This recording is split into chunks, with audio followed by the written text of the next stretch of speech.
अस्सलाम वालेकुम रहमतुल्लाहि वबरकातुहू। एक टेस्ट आप सर सुनते रहते हैं कि आरएफटी क्या होता है? Renal function test. तो रीनल फंक्शन टेस्ट करवाने से पहले हमें इतना पता होना चाहिए कि हमारी ये क्यों करवाया जाता है। ये एनाटॉमी पहले इसकी समझ लेते हैं कि हमारी बॉडी के अंदर दो किडनीज होते हैं, कुछ के कुछ ऑपरेट हुआ होता है या कोई ऐसा मसला होता है तो एक किडनी भी होता है बाज लोगों का, उस पर भी वो गुजारा कर रहे होते हैं। अब टू यूरिटर्स होती है यानी कि नालियां जो गुर्दे से लेके हमारे मसाने तक आती हैं, फिर एक यूरिनरी ब्लेडर होता है जिसको मसाना कहते हैं और एक यूरिथ्रा होता है। तो अब फंक्शन ऑफ किडनी क्या है? किडनी के फंक्शन ये है कि प्योरिफिकेशन ऑफ द ब्लड करता है, ब्लड को साफ करता है यानी कि। अब वेस्ट प्रोडक्ट उसमें से कौन कौन सी होती है जिनको वो साफ करता है? उसमें क्रेटिनाइन है, यूरिया है, यूरिक एसिड है, पोटाशियम है, सोडियम है। तो ये चीजें ना गुर्दों से बाहर निकल जाती हैं और यूरिन के थ्रू बाहर चली जाती होती हैं। अगर किडनी प्रॉपर फंक्शनिंग नहीं कर रहा है, कोई डैमेज हो गया, कोई प्रॉब्लम आ गई, तो ये चीजें फिर प्रॉपर नहीं निकलती। तो इसमें क्या होता है, लेवल इनका इंक्रीज हो जाता है, जैसे क्रेटिनाइन है, यूरिया है, यूरिक एसिड है, सोडियम पोटाशियम है, इनका लेवल बढ़ जाता है। तो ब्लीडिंग भी हो सकती है, अगर कोई स्टोन है बीच में गुर्दे में तो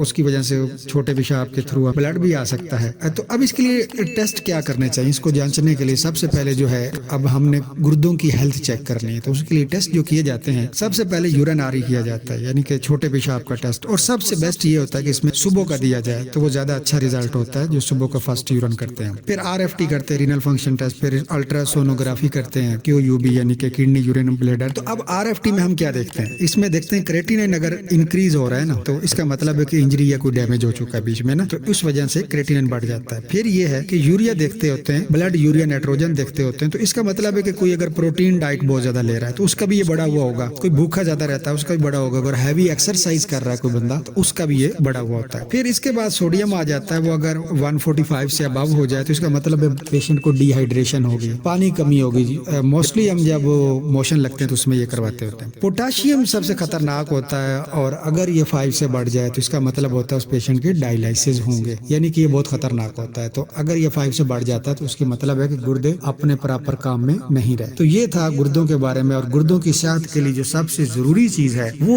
ये है कि हम पानी इंटेक ज्यादा करें, और जो भी ये शराब है, अल्कोहल कंजप्शन है, या ये जो भी आपको बाजार से ड्रिंक्स मिलती हैं, सॉफ्ट ड्रिंक्स मिलती हैं, इनको कम से कम यूज किया जाए तो गुर्दों की सेहत अच्छी हो सकती है। सर्दियों में मोस्टली लोगों को स्टोन का या इस तरह का प्रॉब्लम आता है किडनी पेन का, वो पानी कम पीने की वजह से आता है। तो पानी ज्यादा पिए, बहुत अच्छी सेहत गुर्दों की हो सकती है।